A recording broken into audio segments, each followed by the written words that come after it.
영상을 보면서 말씀을 드리겠습니다. 영국에서 공부를 마치고 가족들과 함께 스위스의 융플라우에 가는 길에 인터라켓이라는 마을에 가본 적이 있었습니다. 이 마을에는 그림에 나오는 것처럼 두 개의 크다란 호수가 여기에 있고, 이 호수 사이에 큰 여기에 마을이 하나 있는데, 이 마을이 인터라켓이라는 마을입니다. 라켓 호수 사이에 있는 호수 사이에 있는 마을이다 그랬습니다. 많은 관광객들이 오는데 두 개의 큰 호수로 인해서 아름다웠지만은 그 호수를 보기 위해서라기보다는 그 위에 있는 유명한 융프라우라는 아주 높은 산, 스위스 높은 산의 그 설경을 보기 위해서 사람들이 이곳에 옵니다. 이 그림은 제가 찍은 것이 아니고 선전으로 나와 있는 그림입니다. 가장 꼭대기에서 찍은 그런 위에서 찍은 것이 영상입니다. 자, 저희 가족과 함께 산으로 올라가도록 특별히 만들어진 산악 기차를 타고서 이제 긴 터널을 통과해서 정상을 향해서 그렇게 올라갔는데, 산 꼭대기에는 눈으로 뒤덮인 만년설이 햇빛에 눈부시게 빛나고 있었습니다. 그 눈부신 그 눈밭을 또 산을 바라보면서 말할 수 없는 그런 말로 다 표현할 수 없는 그 장관에 감탄하지 않을 수가 없었죠. 올라가기 전에는 전혀 상상할 수 없었던 또 다른 세계가 그 산 정상에 이렇게 펼쳐지고 있었습니다. 이 정도에 올라와도 만년설에 뒤덮인 산을 보고 감탄하는데, 하나님께서 우리를 위해서 만들어주신 천국은, 나를 위해서 만들어주신 천국은 어떨까를 생각하라면 과히 짐작하기가 어렵습니다. 인간의 지혜와 능력이 그토록 크다고 하지만, 그러나 하나님께서 만드신 것을 인간은 이 땅에서 다 볼 수가 없습니다. 그러면서도 인간은 자기에게 주어진 그 환경이 최고인 것처럼 그렇게 뻐기며 살아갈 때가 너무나 많습니다. 오늘 성경에 보면 라오디게아라는 도시가 나옵니다. 이 성경에서, 이 지도에서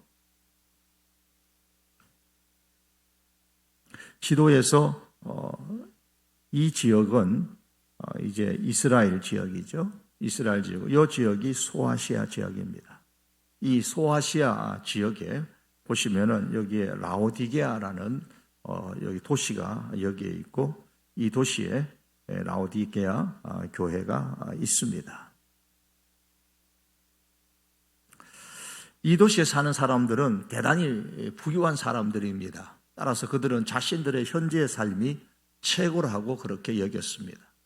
라오디게아는 소아시아의 은행업의 중심지로서 그 당시 이 소아시아의 모든 도시들 중에서 가장 금과 은을 많이 보유하고 있는 도시였습니다. 자연히 대단히 부유한 도시라고 할 수가 있습니다. 그런데 이 도시는 역사적으로 두 번 지진으로 인해서 황폐된 적이 있었는데, 그때 주변의 도시들이 많은 지원과 원조를 제공했지만은 라오디게아 사람들은 그러한 도움을 거절하고 자기 자신의 자력으로서 황폐하던 그 도시를 재건을 하는데 성공을 했습니다. 그렇게 폐허 속에서도 스스로 일어날 수 있을 정도로 라오디게아 도시는 매우 부유한 도시였습니다. 어떤 경제학자가 우리나라와 일본의 경제력을 비교하면서 세계에서 세계 경제 제2위, 3위의 그런 경제력을 갖고 있는 일본을 얕보는 나라는 유일하게 대한민국 한 나라밖에 없다고 이야기를 했습니다. 일본이 디플레이션 경제 가운데서도 잃어버린 20년의 세월을 버틸 수 있었던 것은 그들의 기본 경제력이 강했기 때문이라고 말합니다. 하지만 우리나라는 버틸 수 있는 기초 경제력이 약하기 때문에 만일에 디플레이션이 오게 되면 일본처럼 그렇게 20년을 버티기에는 버거울 것이라고 봅니다. 스스로 다시 일어날 수 있는 힘이 매우 부족하다는 겁니다. 그래서 디플레이션이 오지 않고 경제가 살아나도록 힘써야 하는데 이것 때문에 많은 사람들이 지금도 염려하고 있습니다. 그러나 라오디게아는 달랐습니다. 기초가 경제력이 튼튼했습니다. 그래서 그들은 폐허 속에서도 주변의 도움 없이 스스로 일어났습니다. 로마의 역사가인 타시투스는 이러한 라오디게아를 보면서 말하기를 라오디게아는 아무런 도움 없이 오직 자신의 힘으로 폐허로부터 다시 일어섰다라고 했습니다. 라오디게아 사람들 역시 스스로 이렇게 말합니다. 나는 부자라 부유하여 부족한 것이 없다. 참 부자다 그러면서 좋아하고 많은 것들을 가지고 나는 부자다.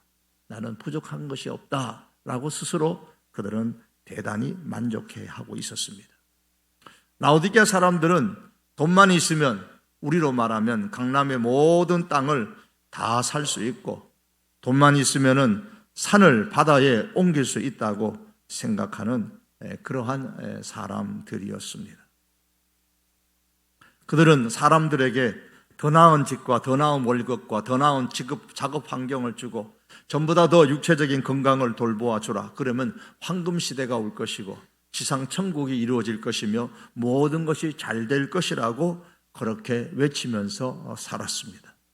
사실 우리에게 더 나은 집과 더 나은 월급과 더 나은 작업 환경과 더 나은 건강 이러한 것들은 우리 모두가 원하는 것들이고 우리의 삶에 중요한 것들임에 틀림이 없습니다. 우리들에게 있으면 있을수록 좋은 것들이지요. 그러나 이런 것들이 우리 삶의 전부는 아닌 줄 압니다. 전부가 되었어도 안 될 것입니다. 왜냐하면 이러한 것들이 반드시 사람에게 더 나은 영적인 삶을 보장하는 것은 아니기 때문입니다. 영국 출신의 타고난 비평가고 역사가인 토마스 칼라일은 의상철학이라는 평론을 잡지에 연재한 바가 있는데 거기에서 그는 이렇게 말했습니다. 육체는 영혼의 의상이다. 그렇게 말했습니다. 영혼이 입은 옷이 육체고 이 육체는 영혼이 입고 있는 옷이다라는 말이에요. 죽음은 영혼이 자신의 옷을 벗어버리는 일이다. 그렇게 표현을 했습니다. 그러므로 중요한 것은 뭐냐? 의상, 옷이 아니고 사람인 것처럼 육체가 아니라 우리의 영혼이 더 중요하다. 그렇게 이야기를 했습니다. 우리는 쇼윈도우에 마네킹을 볼 때가 많이 있습니다. 어떻습니까? 마네킹을 보면은 거기에 입혀져 있는 그 옷들, 의상들 멋있죠. 화려하고 번쩍거리고 아름답습니다. 그러나 아무리 멋있고 명품의 의상으로 치장을 하고 있다 할지라도 그냥 마네킹일 뿐입니다. 우리는 그 마네킹을 가치 있는 존재로 생각하지 않습니다. 왜냐하면 그게 마네킹에는 영혼이 없고 생명이 없기 때문입니다. 이와 같이 우리의 몸에 아무리 멋있고 아름답고 값비싼 명품의 의상으로 옷으로 또한 다른 것으로 치장을 한다고 할지라도 우리 영혼이 헐벗고 거지 모양을 하고 있다면 쇼윈도어의 마네킹과 같은 존재가 되고 말 것입니다. 라오디게아 사람들이 바로 그러했습니다. 아니 라오디게아 교인들이 그러했습니다. 그들은 사람이 육체를 가졌다는 것을 분명하게 기억은 하지만 영혼을 가지고 있다는 사실을 잊고 살아가는 듯 했습니다. 그래서 육체를 위해서 부지런히 그렇게 치장하며 살았지만은 그들의 영혼을 꾸미는 데에는 많이 애쓰지를 않았습니다. 사랑하는 성도 여러분, 우리의 모습은 과연 어떨까요? 우리에게 손과 발, 육체가 있는 것처럼 영혼도 있다는 사실을 믿는다면 우리의 이 몸을 가꾸고 우리의 몸을 위해서 많은 것을 우리가 투자하는 것처럼 우리의 영혼을 위해서도 투자하고 노력을 해야 하지 않겠습니까? 과연 우리는 우리의 영혼을 위해서 어느 정도로 투자하고 어느 정도의 관심과 노력을 기울이고 있습니까? 스스로 부족한 것이 없는 부자라고 자평했던 이 라오디게아 교인들을 향하여 하나님께서는 이렇게 말씀하시죠. 오늘 본문 앞에 보면 17절에 내 공고한 것과 가련한 것과 가난한 것과 눈먼 것과 벌거벗은 것을 알지 못하는도다. 공고하고 가련하고 가난하고 눈멀고 벌거벗었다는 이 5가지 단어를 한번 깊이 생각하면서 이 5가지를 다 가지고 있는 사람을 한번 생각해 보십시오. 얼마나 비참한 사람입니까? 제가 이 5가지를 다 갖고 있는 사람을 인터넷에서 어떤 사람의 모습일까, 그 영혼의 모습이 어떤 모습일까 찾아보니까 이 그림이 딱이겠다 싶었습니다. 완전 그 영혼이 거지의 모습입니다. 거지 영혼의 모습이 거기에 나옵니다. 그런데 더 비참한 것은 자신이 이토록 비참하다는 사실을 전혀 알지 못할 뿐 아니라 그 반대로 오히려 자신은 대단히 부유하고 잘났다고 착각하면서 살고 있다는 사실이 더 비참하다는 겁니다. 이런 비참한 영혼을 소유하고 있으면서도 그 사실을 알지 못하고 살아갑니다. 오히려 육적인 것만 생각하면서 나는 잘 살고 있다, 나는 정말 괜찮은 사람이다 라고 생각하며 그렇게 살고 있습니다. 그것도 라오디게아 교회를 다니는 교인들이 그렇게 살고 있더라는 겁니다. 누가 볼 때에? 예수님께서 보실 때 말입니다. 라오디게아 교회 교인들이 이런 상태로 사는, 그러면서도 전혀 이 사실을 깨닫지 못하는 그 원인이 무엇일까요? 그 원인은 바로 예수님 없는 종교인 생활입니다. 예수님 없는 종교인 생활이 그렇게 만들었어요. 오늘 본문의 20절입니다. 볼지어다 내가 문 밖에 서서 두드리노니 누구든지 내 음성을 듣고 문을 열면 내가 그에게로 들어가 그로 더불어 먹고 그는 나로 더불어 먹으리라. 이 라오디게아 교인들을 향하여 주시는 그런 말씀입니다. 즉 교인이라는 이름을 가지고 스스로 잘 믿고 산다고 생각하고 있는데 예수님께서 보실 때는 공고하고 가련하고 가난하고 눈멀고 벌거벗었다라는 그러한 사실입니다. 무엇이 그렇다는 말씀입니까? 그들의 영혼이 그렇다는 말씀입니다. 그러므로 오늘 20절 말씀을 육적인 삶에 치장하느라고 영혼에 대해서 무관심한 사람들을 향해서 주시는 말씀입니다. 라오디게아 교인과 같이 육의 삶은 중요시하면서도 영적인 삶에 대해서 전혀 관심이 없는 사람들을 향하여 주시는 말씀. 신앙생활을 한다고 하지만은 그 마음에 예수님을 모시고 살아가지 못하는 사람들을 향하여 주시는 말씀입니다. 오늘 이 말씀에서 우리는 몇 가지 사실을 발견할 수 있습니다. 예수님은 우리의 겉모습이 아니라 우리의 내면, 우리의 영적인 모습을 보고 계신다는 사실입니다. 그런데 예수님께서 보실 때에 육적인 삶에 대한 치장에만 관심을 두고 사는 사람들에게는 예수님이 안 계신다는 것이에요. 비록 교회를 다닌다고 할지라도 말입니다. 예수님은 오늘 20절 말씀에서 예수님이 내가 문 밖에 서 있다 그렇게 말씀합니다. 물론 여기서 문이라는 것은 우리의 마음, 우리의 영혼의 문을 의미합니다. 그 마음에 예수님이 안 계시는 종교 생활을 하고 있는 사람은 바로 그 영혼이 공고하고 가련하고 가난하고 눈물고 벌거벗은 사람과 같은 딱 그 영혼이 거지와 같은 그 영혼입니다. 그러나 우리는 본문 20절을 묵상할 때에 육적인 이 삶에 대한 치장에만 관심을 두고 살아가는 그 사람에게도 그래도 아직은 희망이 있다는 사실을 발견합니다. 왜냐하면 예수님께서 그들의 영혼의 문을 두드리고 계시기 때문입니다. 내가 문 밖에 서서 두드리노니 라고 하셨습니다. 그들의 인생의 문, 마음의 문, 영혼의 문 밖에 서서 기다리실 뿐만 아니라 적극적으로 그 인생의 문, 그 마음의 문에 들어가고 싶으셔서 그들의 영혼에 들어가고 싶으셔서 두드리고 계십니다. 이것이 바로 사람에게 유일한 희망입니다. 그런데 사람의 마음, 영혼의 문을 두드리시는 그 예수님이 어떤 분이십니까?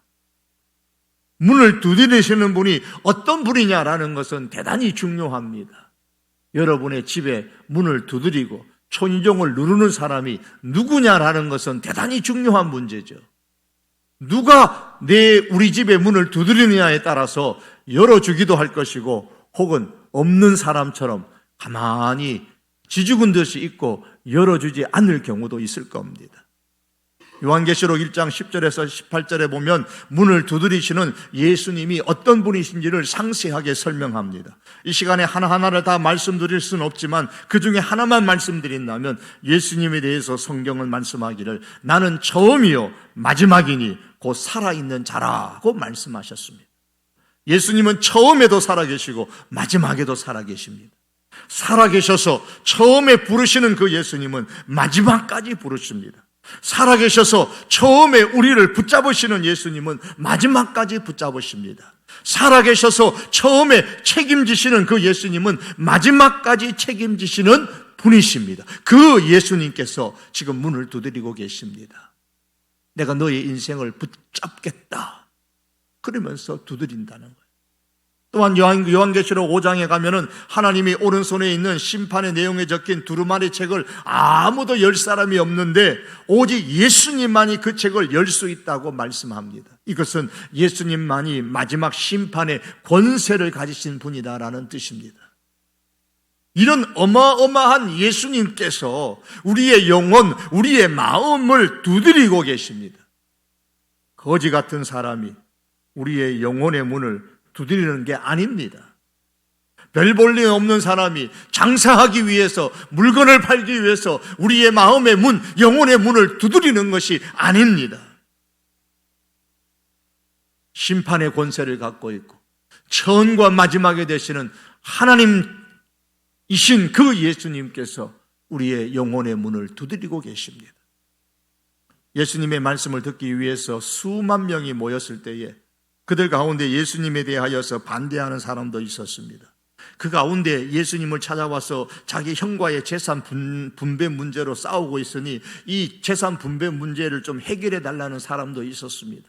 라오디게아 사람들처럼 영적인 생명보다는 물질적인 삶에만 관심을 가지고 좋아하고 쫓아다니는 사람들도 있었습니다. 그 군중들 중에는 하루하루 끼니를 걱정하면서 어떻게 살아가야 할지 먹을 것 입을 것 염려하는 사람들도 있었습니다. 그 군중들 사이에는 겉으로는 예수님을 믿는 것 같았지만은 사람들 앞에서 예수님을 믿는다고 말하는 것을 부끄러워하는 사람들도 있었습니다. 예수님은 그런 사람들을 총칭하여 그들을 향하여서 말씀하십니다.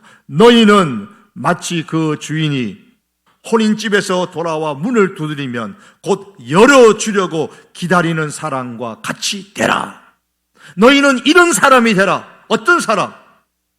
문을 두드리면 내가 와서 문을 두드리면 열어주려고 기다리는 사람 같이 되라 하셨습니다. 열어주되 차차 열어주는 것이 아니라 내가 와서 문을 두드리면 곧 열어주려고 기다리는 사람이 되라. 곧 금방 지금 열어주는 사람이 되라고 말씀하셨습니다. 처음과 나중 되시는 예수님, 심판의 권세를 가지고 계시는 예수님께서 영적인 생명을 주시려고, 풍성한 삶을 주시려고 저의 마음을 오래전에 두드리셨습니다. 그때 저는 그 예수님을 마음에 영접했습니다. 그리고 지금 이제는 여러분들의 마음을 두드리십니다. 어떻게 하시겠습니까? 예수님께서 영혼의 문을 두드리시는 방법은 사람에 따라서 매우 다양합니다. 베드로의 영혼의 문을 두드리시는 예수님의 방법은 숱하게 우는 소리였습니다. 어거스틴이라는 사람의 영혼의 문을 두드리시는 예수님의 방법은 하늘에서 내리치는 벼락이었습니다. 니콜라스 헤르만이라는 사람의 영혼의 문을 두드리시는 예수님의 방법은 겨울에 잎이 다 떨어져 앙상하게 벌거숭이가 되어 남아있는 나무였습니다. 사랑하는 성도 여러분, 누구든지 개인적으로 영혼의 문을 열어야 희망이 현실로 주어집니다. 예수님께서 내 영혼의 문을 두드리는 소리를 듣고 문을 여는 사람이 복이 있다고 성경은 말씀합니다. 누가복음 12장에 보면 주인이 와서 깨어있는 것을 보면, 주인이 와서 문을 두드릴 때에 그 문을 열어주면 그 종도는 복이 있으리로다. 주인이 문을 두드릴 때에 열어주는 그 사람이 복이 있는 사람입니다. 그런데 예수님께서 사람의 영혼의 문을 두드리는 것은 항상 개인적입니다. 누구든지 각자가 내 음성을 듣고 문을 두드림 열어주면 그에게로 들어가리라 그랬습니다. 누구든지 그에게. 세상에서 돈만 하는 수전노도 영혼의 문을 열기만 하면 됩니다. 흉악한 죄를 짓고 교도소 감옥소에 갔다 온 사람도 영혼의 문을 열기만 하면 주님이 그 마음에 그 영혼에 들어가십니다. 세상에 5만 가지 염려 걱정 다 가지고 일주일, 2주일 잠 못 이루는 사람도 영혼의 문을 열기만 하면 됩니다.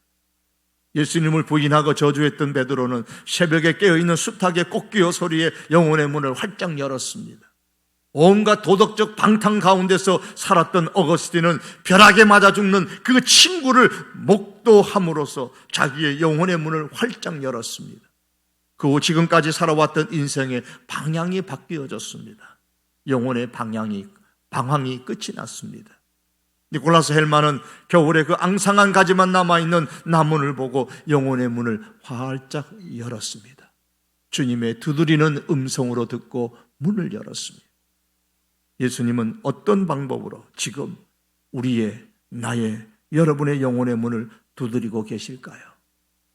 C.S. 루이스는 말하기를 고통이라는 것은 귀머거리에게 알아듣도록 하는 하나님의 확성기이다 라고 말했습니다. 예수님께서 두드리시지만은 우리의 영적인 귀가 귀머거리가 되면 주님께서 때로는 고통이라는 큰 확성기를 우리 귀에다 대고 두드릴 때도 있다는 겁니다. 예수님께서는 어쩌면 고난, 고통이라는 방법을 통하여 귀가 먹을 대로 먹은 우리의 영혼의 문을 두드리고 계시지는 않으실까요? 자세히 예수님께서 여러분의 문을 두드리시는 그 소리를 들어보시기를 바랍니다. 예수님은 영혼의 문을 여는 사람과 함께 하십니다. 문을 열면 내가 그에게로 들어가 그와 더불어 먹고 그는 나와 더불어 먹으리라. 마음의 문을 연다는 것은 예수님 없이 살았던 나의 그 종교적인 생활을 회개하고 예수님을 믿기로 고백하는 것입니다. 성경은 말씀합니다. 영접하는 자, 곧 그 이름을 믿는 자는 하나님의 자녀가 되는 권세를 주셨으니 예수님을 믿는 것, 예수님을 내 마음에 영접하는 것, 이것이 곧 영혼의 문을 여는 것입니다. 그때 예수님께서 약속하셨습니다. 내가 그에게로 들어가 그와 더불어 먹고 그는 나와 더불어 먹으리라. 내가 영혼의 문을 열면 예수님은 내 영혼, 우리가 문을 열면 예수님은 우리의 영혼에 들어오십니다. 홀만 헌트가 그린 인간의 영혼의 문 밖에서 서서 문을 두드리시는 예수님을 그렸던 그 그림을 이 화면에 나온 것처럼 여러분이 많이 보셨을 겁니다. 이 그림을 자세히 보시면 또 이와 비슷한 다른 그림이 있는데 이 그림에는 보면 문 밖에는 문고리가 없습니다. 왜 그렇게 그렸을까요? 그 이유는 예수님은 결코 강제로 우리의 인생에 들어오시는 것을 원하지 않으시기 때문입니다.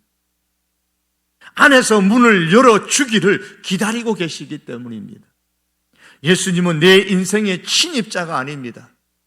때로는 우리 주님께서 강력한 방법으로 사울이 바울을 바울로 만드는 것 같은 강력한 방법을 통하여 그 사람의 우리의 마음에 들어올지라도 일단 우리가 스스로 마음의 문을 열기를 기다리고 계십니다. 문을 부수고 뜯고 들어오시는 분이 아닙니다. 예수님은 단지 문 밖에서 문을 두드리십니다. 내가 그 문을 열어야 합니다. 내가 내 영혼의 문을 열고 예수님을 영접하면 내가 그에게로 들어가 그로 더불어 먹고 그는 나로 더불어 먹으리라. 예수님과 함께하는 삶을 살게 됩니다. 라오디게아 교인들을 향하여 가련하고 곤고하고 헐벗고 가난하고 눈멀고 벌거벗은 그 영혼, 예수님 없는 그 마음에 예수님 없는 신앙생활하고 있는 종교생활을 하고 있는 그 교인들을 향하여 문을 두드리면서 문을 열어라. 내가 들어가겠다라고 말씀합니다. 문을 열 때에 예수님과 함께하는 삶을 살게 되고 생명을 얻고 영적 풍요로운 삶을 살게 되고 영혼의 문을 열 때에 우리는 이러한 은총을 받게 됩니다. 말씀을 맺기를 원합니다. 우리 예수님께서 우리의 영혼의 문을 두드리십니다. 교회를 다니지만 육신의 삶을 위한 치장에만 온갖 애를 쓰는 사람, 교회를 다니지만 아직 예수님을 마음에 모시지 못한 단지 종교적인 사람, 이들을 향해 오늘 성경은 가련하고 가난하고 눈멀고 벌거벗은 사람이라고 정의했습니다. 그래도 희망이 있는 것은 예수님께서 이들의 영혼, 마음의 문을 두드리고 계십니다. 두드리시는 그 소리를 듣고 영혼의 문을 열고 예수님을 영접하여 새로운 세계에서 영적인 부요한 사람으로 살아갈 수 있는 우리 성도교회 모든 교인들이 다 될 수 있기를 주님의 이름으로 축복합니다. 기도하시겠습니다.